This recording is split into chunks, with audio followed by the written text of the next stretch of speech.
Esu humanitarinių mokslų daktaras Andrius Martinkus ir tęsime mūsų pamastymus apie kintantį pasaulį ir apie Lietuvos, lietuvių tautos, Lietuvos valstybės vietą šitame kintančiame pasaulyje.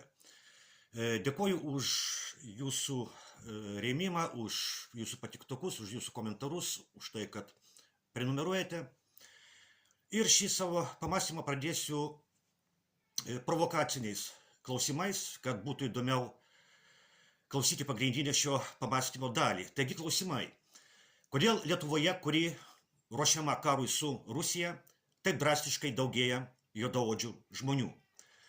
Dar prieš 5 metus jų nebuvo tiek daug. Aš labai gerbiu juodaodžius ir kitus neeuropiečius. Visų žmonių kraujo spalva yra vienoda, ji raudona. Maža to, juodaodžio kraują galima perpilti baltaodžiam ir atvirkščiai. Ir juodaodžio širdį galima ir kitus organus galima persodinti baltaodžiam ir atvirkščiai. Bet vis dėlto, kodėl Lietuvoje, kurioje mažėja lietuvių ir kuri ruošiama karui su Rusija, taip drastiškai auga juodaodžių ir kitų neeuropiečių ir nelietuvių žmonių skaičius? Tęsiu savo provokacinius klausimus. Ar tai, kad Lietuvoje, kurioje mažėja lietuvių ir kuri yra ruošiama karui su Rusija per pastaruosius 5 metus, taip drastiškai daugėja tamsaus gymio žmonių skaičius, ar tai nėra kažkaip susietas su tuo, kad Lietuvos prezidentas bučiuoja Ukrainos vėliavą ir sako, kad tuo veiksmu jis bučiuoja Ukrainos karių kraują? Lietuva yra ruošiama karui su Rusija, gal iš tų tamsaus gymio žmonių bus formuojamas batalionas, kuris Lietuvos vardu Ukrainos mūšio lauke gins vakarų civilizacijos vertybės. O gal tie tamsaus gymio žmonės yra pašaukti į Lietuvą tam, kad užimti vietas tų lietuvių, kurie žus būsimame kare su Rusija?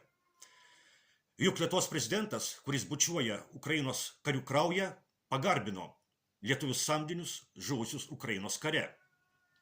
Taigi tokie provokaciniai klausimai. O dabar perinu prie pagrindinės šio pamastymo dalies. Netrukus minėsime Antrojo pasaulinio karo pabaigos Europoje 80-asias metinės. Antrasis pasaulinis karas baigėsi Japonijos kapituliacija 1945 m. rugsėjo 2 dieną, bet Europoje antrasis pasaulinis karas baigėsi keliais mėnesiais anksčiau 1945 m. gegužės 8-9 dieną, kai kapituliavo nacių valdoma Vokietija. Didžioji dalis Europos valstybių ir Jungtinės Amerikos valstijos Antrojo pasaulinio karo pabaigą Europoje mini gegužės 8 dieną. Na, o Rusija, Baltarusija ir kai kurios kitos valstybės Antrojo pasaulinio karo pabaigą mini gegužės 9 dieną.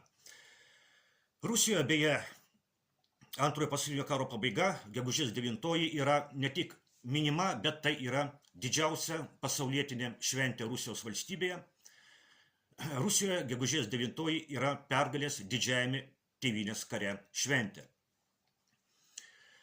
Antrojo pasaulinio karo nugalėtojai Europoje buvo 3: Tarybų socialistinių respublikų sąjunga, Jungtinės Amerikos valstijos ir Didžioji Britanija. TSRS buvo komunistų partijos valdoma socialistinė valstybė, Jungtinės valstijos ir Didžioji Britanija buvo liberalios ideologijos valdomos kapitalistinės valstybės.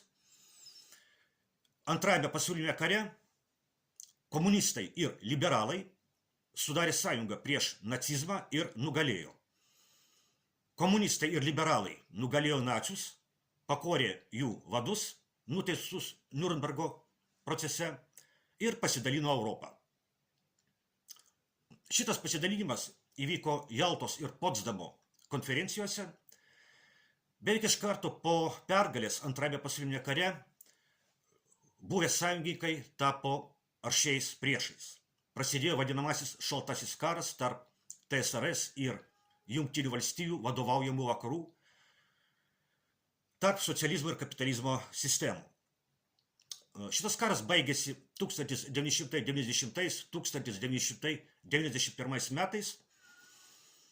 Jis baigėsi Jungtinių valstijų vakarų liberalizmo ir kapitalizmo pergalę ir Tarybų sąjungos ir socializmo žlugimu. Ir Tarybų sąjungos subyrėjimu. Atsirado vadinamoji vienpolė pasaulio tvarka, kai pasaulyje liko tik viena supervalstybė – Jungtinės Amerikos valstijos, viena iš TSRS subirimo pasiekmių buvo dabartinės Ukrainos valstybės atsiradimas. Šiandien jau daugiau kaip 3 metus Europoje vėl vyksta karas. Didžiausias karas po Antrojo pasaulinio karo pabaigos. Karas, kuris vis dar gali peraugti į Trečiąjį pasaulinį karą. Šitas karas vyksta Ukrainoje. Jis vyksta tarp buvusių sąjungininkų ir nugalėtojų Antrajame pasaulinėme kare. Antrajame pasaulinėme kare Jungtinės valstijos, Didžioji Britanija ir Tarybų sąjunga nugalėjo hitlerinę nacių Vokietiją.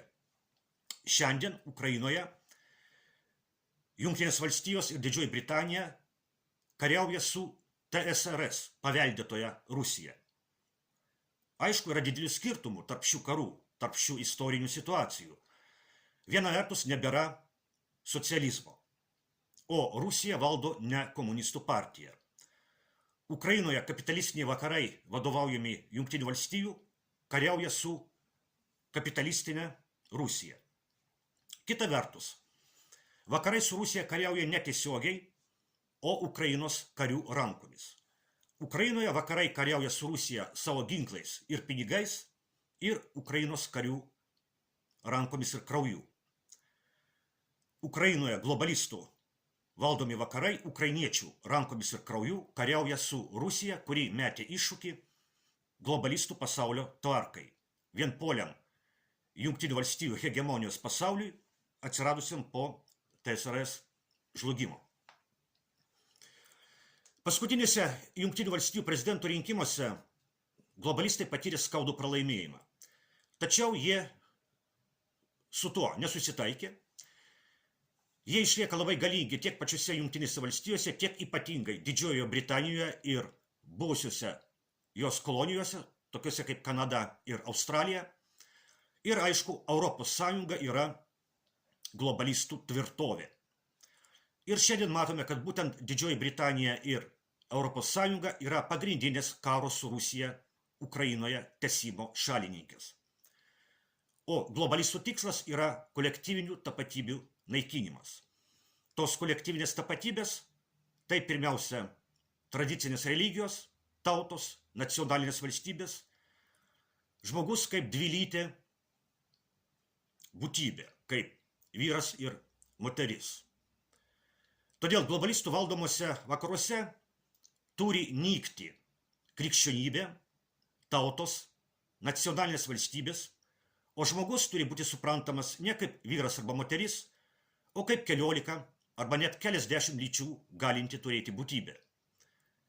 Tik pažiūrėkime, kaip per pastaruosius 30 metų pasikeitė Europos miestai. Pažiūrėkime į ištisus Europos didmiesčių kvartalus, kuriuose babajų jau daugiau kaip vietinių baltųjų. Pažiūrėkime į Europos miestuose vykstančius gėjų paradus. Lietuvos režimas yra vienas iš didžiausių ir ištikimiausių globalistų subinlaižių. Todėl Lietuvoje mažėja lietuvių, daugėja babajų, o Lietuvos valstybė yra ruošiama karui su Rusija.